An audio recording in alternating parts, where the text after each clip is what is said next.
Tento program najprv načíta číslo od používateľa a potom pomocou vlastnej funkcie, ktorú sme deklarovali, skontroluje, či je číslo párne alebo nepárne a následne vypíše výsledok.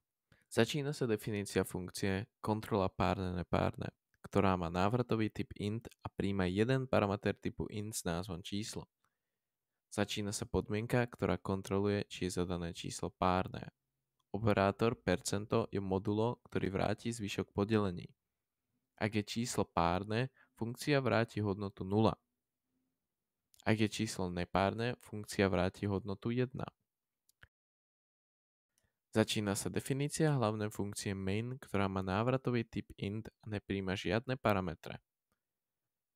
Deklaruje sa premena číslo typu int, ktorá bude slúžiť na uchovávanie čísla zadaného užívateľom. Funkcia printf vypíše správu zadajte číslo, aby používateľ vedel, že má zadať číslo.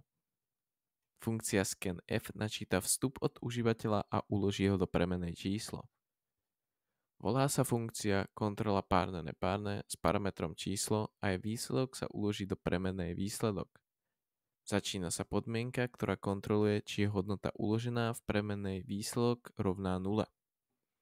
Ak je hodnota výsledok rovná 0, vypíše sa správa, že zadané číslo je párne.